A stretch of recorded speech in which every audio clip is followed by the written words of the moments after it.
check the mic and make sure it sound right, boys. Hey guys, how's it going, Electron Man? I know you're probably getting tired of all these antenna mast and antenna and tire and all that, but this has been quite a project. I would literally have taken about a month, a couple hours a day to get all this, and I'm still, just to kind of give you an idea, look where I'm at. At least I've got it all routed in the shop now, but as you can see, now I'm having to cut coax, put connectors on. I have another day just in getting that stuff ready. Yeah, the bench is a disaster right now, but I'll come back when it's all nice and neat. Anyway, just going to give you a little update, show you what's going on. As you can see, I put a 2-inch feed all the way from outside the tire underground and fed it into my wall here, so I don't have to worry about it getting mowed on or worried about getting run over or anything like that. But anyway, basically I'm just this time I'm labeling all my wires coming in, because I got a bunch, and it's something I didn't do before, and it makes it really confusing if you want to reconfigure something. So we're doing it right this time. Anyway, I'll be back. Okay guys, we got her all wired. As you can see, I got my cabinet all cleaned back up, got my station running here. We'll kind of go through it a little bit here, help you out here. Got a FT991A, an ICOM IC706 MK2G. There's my rotor controller. There is my digital SWR meter. I like to use it. I've got it wired to where it's between the radio and the tuner and the amp, so that I get the reflected back on it, and to make sure I'm not feeding SWR back into it. That's why I really like this meter. Of course, then I've got my my J Versatuner here. We can tune the antenna. Most of the time I just run it straight through, but if I'm running a dipole, I definitely use the tuner. I use the polymer here for my peak. That's my peaker. It shows my peak power, and I got my Union Home Patrol scanner there. Got me a little afterburner heater here. Got my Galaxy Saturn, or Saturn clone. It's called a DX11B, but it's basically Galaxy Saturn. Got my packet radio there. Of course, I got my Cobra 2000, which is the one I spend most of my time on. Shoot and skip on channel 38.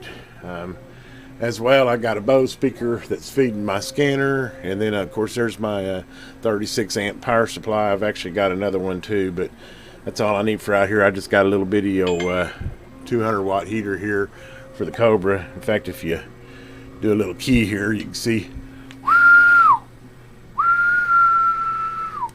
Check out that SWR. And reflected, I'm only doing 1 watt reflected out of 200 watts. 200 watts in, so we're jamming there.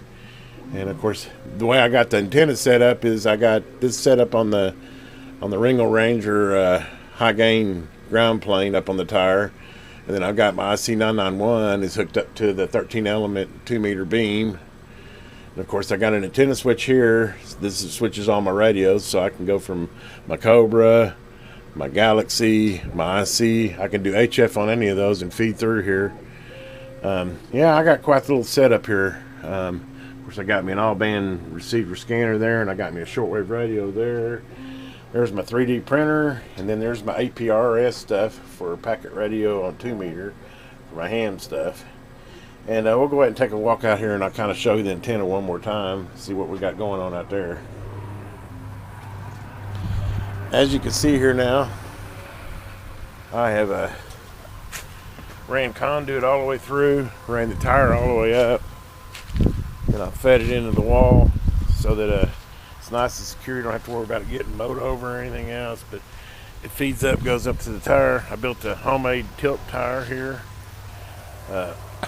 As you can see, I'm running a winch control. This is what controls it up and down. I'll actually take the battery off when I'm not using it up and down. I'll leave the winch out here though. They're deciding to be outside anyway.